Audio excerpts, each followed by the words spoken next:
بسم اللہ الرحمن الرحیم۔ فلائی نیوز کے تمام دیکھنے اور سننے والوں کو خوش آمدید۔ اگر آپ ہمارے چینل پر نئے ہیں تو سب سے پہلے چینل کو سبسکرائب کر دیں اور بیل آئیکن کو پریس کر دیں اور ہماری ویڈیو کو پورا دیکھیں تاکہ دنیا کی معلومات سے آپ باخبر رہ سکیں۔ آئے بڑھتے ہیں خبروں کی جانب۔ وزیر دفاع خواجہ آصف نے کہا کہ اس وقت سب سے زیادہ دہشت گردی خیبر پختونخوا میں ہو رہی ہے۔ جو شہدا کے خلاف بیانات دیتے ہیں ان کا دہشت گردوں سے کوئی ضرور رابطہ ہے۔ سیالکوٹ میں میڈیا سے گفتگو کرتے ہوئے خواجہ آصف کا کہنا تھا کہ دہشت گردی زیادہ تر افغان سرزمین سے ہمارے خلاف ہو رہی ہے۔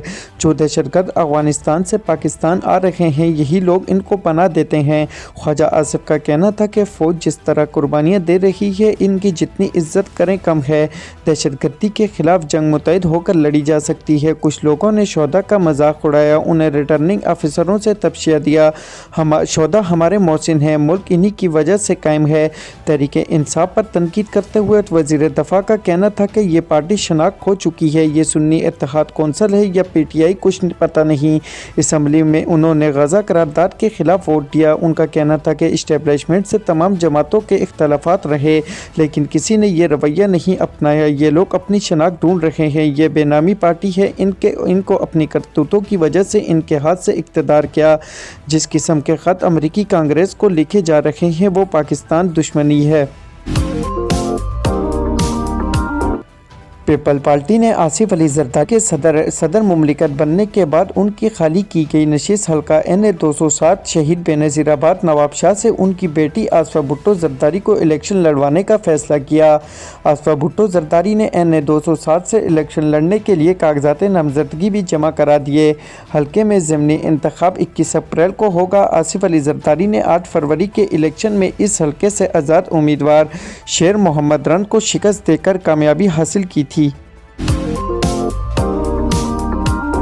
وزیراعظم نے پاک فضائیہ کے سربراہ air chief marshal Zaheer Ahmed Babar کی مدت ملازمت میں 1 سال کی توسیع کر دی۔ وزیراعظم نے ایئر چیف کی مدت ملازمت میں توسیع کی سمری صدر مملکت کو بھجوا دی ہے۔ صدر مملکت air chief marshal Zaheer Ahmed Babar کی مدت ملازمت میں توسیع کا اعلان کریں گے۔ ظہیر احمد بابر نے 19 مارچ 2001 کو پاک فضائیہ کی کمان سنبھالی تھی۔ انہوں نے 1986 میں بطور فائٹر پائلٹ پاک فضائیہ میں شمولیت اختیار کی تھی۔ یوکرین کی جانب سے روسی صدارتی انتخابات کے دوران روس کے مختلف شہروں کو ڈرون طیاروں سے نشانہ بنایا گیا۔ روسی حکام کے مطابق کرینسوڈا ریجن میں ڈرون حملے میں آئل ریفائنری میں آگ لگ گئی جس کے حملے میں ایک شخص بھی ہلاک ہوا۔ یوکرین ڈرونرز نے روسی دارالحکومت ماسکو پر بھی حملہ کیا جسے روسی حکام نے ناکام بناتے ہوئے متعدد ڈرونز مار گرائے۔ روس نے الزام عائد کیا ہے کہ یوکرین روسی صدارتی انتخابات کو متاثر کرنے کے لیے دہشت گردی کی سرگرمیاں کر رہا ہے۔ حکام کے مطابق روس کے 8 ریجنوں میں یوکرین کے 35 ڈرون تباہ کیے گئے۔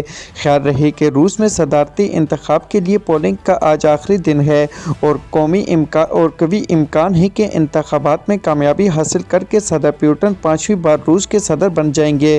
پیوٹن 1999 سے روس پر حکمرانی کر رہے ہیں۔ پاکستان تحریک انصاف کے رہنما شیر افضل مروت نے کہا کہ خیبر پختونخوا میں پی ٹی آئی کی گزشتہ دور حکومت میں بہت کرپشن ہو رہی تھی، لوگ ارب پتی نہیں کھرب پتی بن گئے۔ سماجی رابطے کی ویب سائٹ ایکس پر گفتگو کرتے ہوئے شیر افضل مروت نے کہا کہ آج سابق وزیر اعلیٰ محمود خان ایک ہی مائن سے 25 لاکھ روپے روزانہ کماتے ہیں۔ علی امین گنڈاپور بھی پی ٹی آئی کے 9 وزراء کی کرپشن سے متعلق بتا رہے تھے۔ شیر افضل مروت نے کہا کہ بانی پی ٹی آئی کو بنی گالہ کے بجائے اڈیالہ جیل میں رکھنے کا بیانیہ میرا نہیں تھا۔ بانی پی ٹی آئی کو جیل میں رکھنے کا فیصلہ پارٹی کا تھا۔ بانی پی ٹی آئی کو جیل میں رکھنے سے متعلق اجلاس میں علیم خان بھی موجود تھے۔ پی ٹی آئی رکن قومی اسمبلی کا مزید کہنا تھا کہ بانی پی ٹی آئی کو بنی گالہ لے جاتے تو وہ جنگل ہے۔ عالمی سطح پر امن اور سیکورٹی کو یقینی بنانے والے ادارے اقوام متحدہ کے دو نمائندوں نے تیل کی 3 عالمی کمپنیوں سے مطالبہ کیا ہے کہ غزہ جنگ کے دوران اسرائیلی فوج کو تیل سپلائی بند کر دیں۔